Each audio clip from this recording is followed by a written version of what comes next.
আমি ভাদুনঘাটের বাসিন্দা মুকুল্লাই। আমার বাড়ির সঙ্গেই ওনার বাড়ি ছিল। আমার দাদা জীবন ভট্টাচার্য, ছোটো ভাই রতন ভট্টাচার্য, আমার বাবা নিশীথ ভট্টাচার্য, প্রভাত ভট্টাচার্য।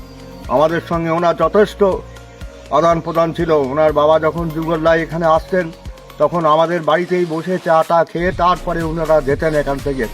উনি মারা যাওয়াতে আমরা সত্যি আমাদের পরিবারবর্গ খুবই গভীর শোক প্রকাশ করছি এবং তার পরিবারবর্গকেও আমরা গভীর শোক অনুভব করি যে এই মরাতে আমরা সত্যি ওনার ভাদুনঘাটে জন্ম, এখানেই বাড়ি ছিল, এখানে ওদের জন্মস্থান, এখানেই জন্মভিটে। তা আমার ভাই মাঝে মাঝে যেতেন কাঁচরাপাড়ায়। আমার দাদাও এক চাকরি করতেন রেলে, জীবন ভট্টাচার্য। হ্যাঁ, তা উনি মারা যাওয়াতে আমরা খুবই শোক প্রকাশ করছি। তার পরিবারবর্গকে সান্ত্বনা জানাই যাতে তারা সুখে শান্তিতে থাকতে পারে, এটাই আমাদের হচ্ছে কামনা। নিজের হাতে যে বাড়ি এখনো স্মৃতি আমাদের কাছে এখনো উজ্জ্বল বা জল করছে। আমরা এখনো তারই জন্মভিটেতে, তার বাবা মার পূর্বপুরুষের ভিটেতে এখন আমরা সন্ধ্যা দিই।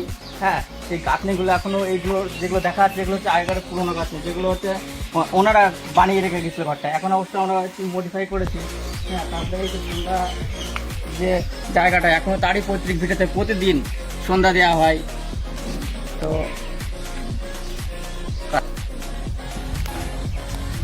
আজকে ঘটনাটা শুনে খুবই কষ্ট এবং ব্যথিত হলাম, কারণ আমার জ্ঞানেতে আমি যেটুকু শুনেছি উনি ছোটোবেলায় এখানেই বসবাস করেছেন, আমার বাবা কাকাদের মুখে শুনেছি।